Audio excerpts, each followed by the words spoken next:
Salut les catchs, ici Perceval le Lorrain. Elle est partout. Elle rôde et surgit à chaque fois que vous sortez votre porte-monnaie. L'inflation des prix n'épargne personne. Fruit de la guerre en Ukraine, des pénuries d'énergie, des politiques des banques centrales ou des planches à billets qui ont tourné à plein régime, peu nous importe les causes, les faits sont là. Les prix explosent, le coût de l'énergie devient de plus en plus exorbitant et nous nous demandons tous à quelle sauce nous allons être mangés cet hiver quand il s'agira de pousser le chauffage pour ne pas finir en glaçons. Et si nous changions de perspective sur ce sujet? Si, au lieu de serrer les fesses en ne voyant que les restrictions que nous allons devoir nous imposer, nous prenions cet obstacle qui se dresse sur notre chemin comme une voie pour tout simplement mieux vivre?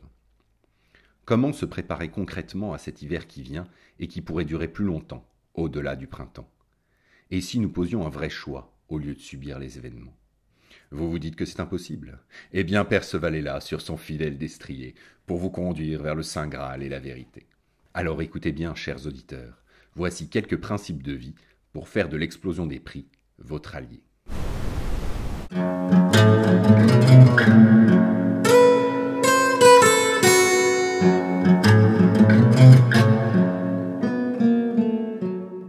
Cette chronique aurait pu s'intituler « Comment résister à l'explosion des prix ?» Elle aurait pu être une liste de conseils pratiques pour faire des économies. Faites ceci, faites cela, et tout se passera pour le mieux. De fait, rassurez-vous, des conseils pratiques, il y en aura.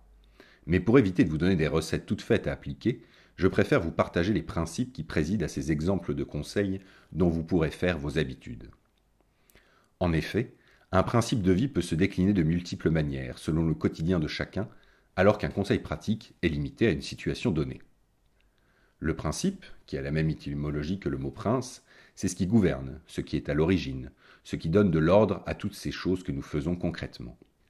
Il est toujours important de se poser la question du pourquoi nous faisons ces choses avec celle du comment nous les faisons. L'une ne va pas sans l'autre.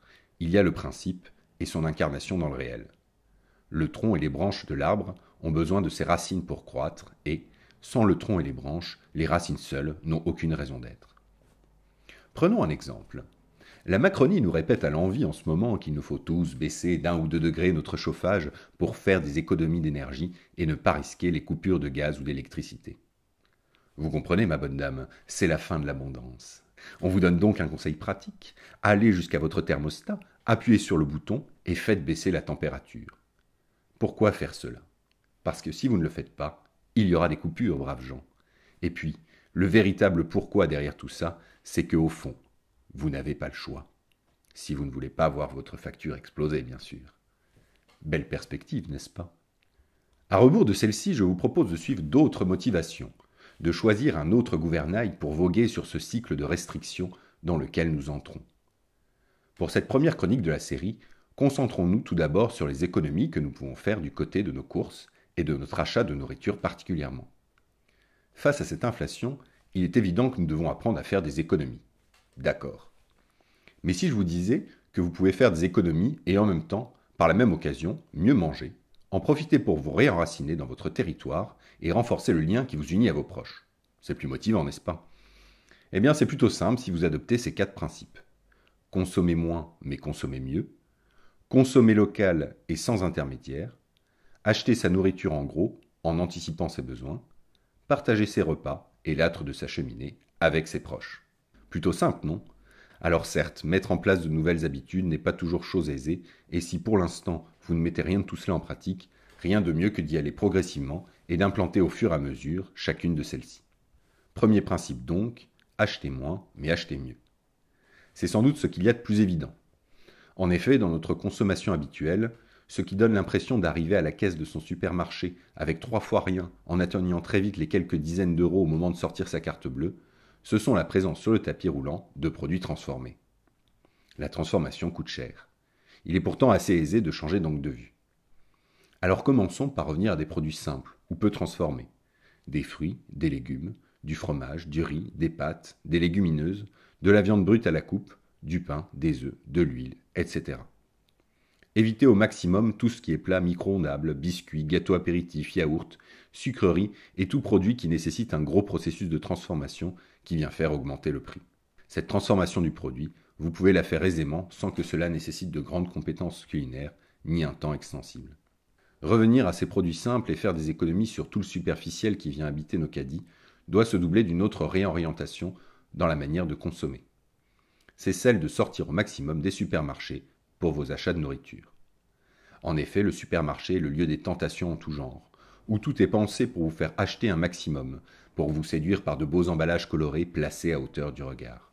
Si vous décidez d'aller faire vos courses au marché, lieu par excellence de la nourriture simple et peu transformée, je peux vous assurer que vous pourrez trouver tout ce dont vous avez besoin pour vous nourrir et éviter la tentation d'acheter quelques menus friandises qui vont, par leur accumulation, labourer le terrain de votre futur cancer.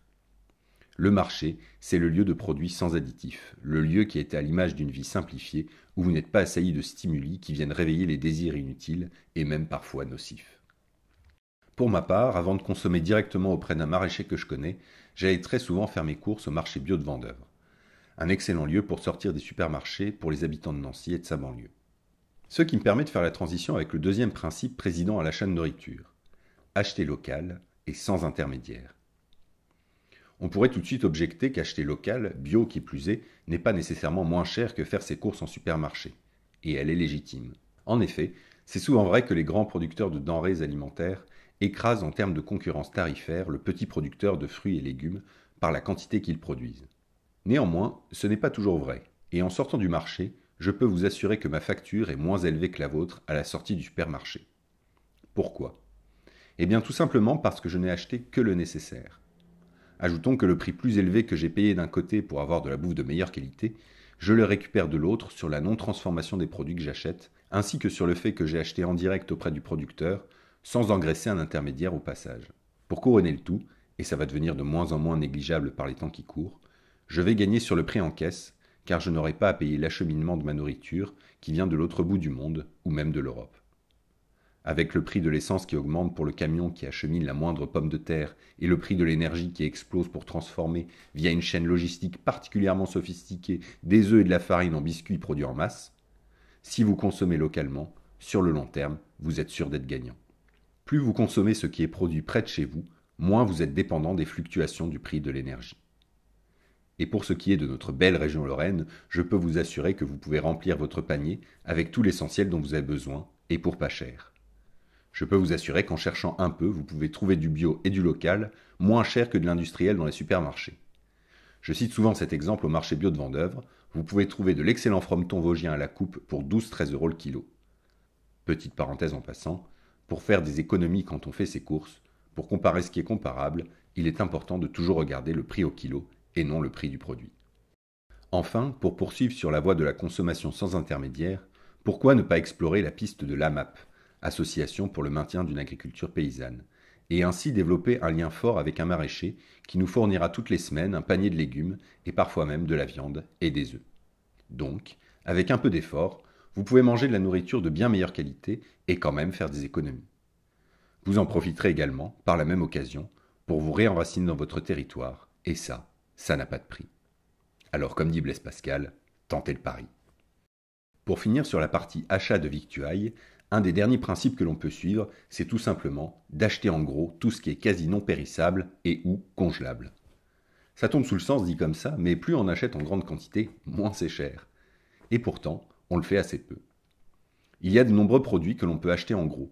Le riz, les pâtes, la farine, le sucre, les légumineuses, la viande que l'on peut congeler et l'huile, pour ne citer que. Un exemple concret, récemment j'ai acheté des sacs de pâtes au blé complet, bio, de 5 kg, directement auprès du moulin du Petit Poucet, qui produit à Royaumet. On parle de pâtes produites avec leurs propres céréales, transformées en farine via un moulin artisanal à la meule de pierre. Le genre de produit que feu Jean-Pierre Coff aurait validé de sa voix rocailleuse légendaire. Eh bien j'en ai eu pour environ 4 € le kilo. À qualité équivalente, c'est difficile de faire mieux. Pour les viandards, même si on vous conseille forcément de réduire votre consommation pour économiser quelques sous, on peut facilement trouver des lots de viande à congeler auprès de producteurs locaux qui permettent de réduire significativement le prix à l'achat.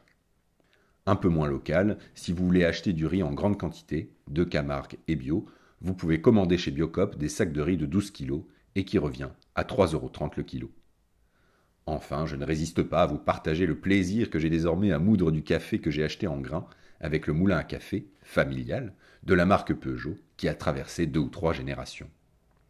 Facile d'en acheter en vrac et en grande quantité. Comme dirait l'ami Olivier, l'avenir est à l'alliance de la high-tech et du low-tech. Bref, vous l'avez compris, acheter en gros a des bénéfices non négligeables pour votre porte-monnaie, mais vous permet aussi d'apprendre à anticiper vos achats de nourriture et ainsi vous habituer à sortir du circuit désir, pulsion égale achat, propre à notre manière de consommer issue des supermarchés. Et ça forcément, ça rend plus libre. Mais n'anticipons pas trop. Ce sujet de la liberté, on l'abordera dans une prochaine chronique. Avant de vous quitter, je terminerai sur un dernier principe que la crise que nous vivons, et qui devrait selon toute vraisemblance s'accentuer, va permettre de remettre au goût du jour. Ce principe, c'est celui du partage. En effet, un repas dont les différents ingrédients sont amenés sur la table par plusieurs personnes permet à chacun de faire des économies. Chaque étudiant qui a partagé un repas avec ses copains le sait bien. Alors pourquoi ne pas profiter de cette crise pour augmenter le nombre de repas partagés avec nos proches et en profiter durant l'hiver pour se réchauffer ensemble auprès de la même cheminée? Pas mal pour économiser l'énergie, non? Et au-delà de ces considérations pécuniaires et matérielles, il est évident que traverser une crise ensemble renforce les liens d'amitié et d'amour que nous nouons avec nos proches. Alors maintenant, le plat micro-ondable que l'on fait réchauffer pour pouvoir poser tranquillement son postérieur individualiste devant Netflix, c'est fini. Chers auditeurs, si vous consommez moins pour consommer mieux, si vos achats de nourriture se font localement et sans intermédiaire, si vous vous constituez du stock en commandant en gros, et enfin si vous partagez plus souvent vos repas avec vos proches, vous devriez traverser cette crise plus sereinement.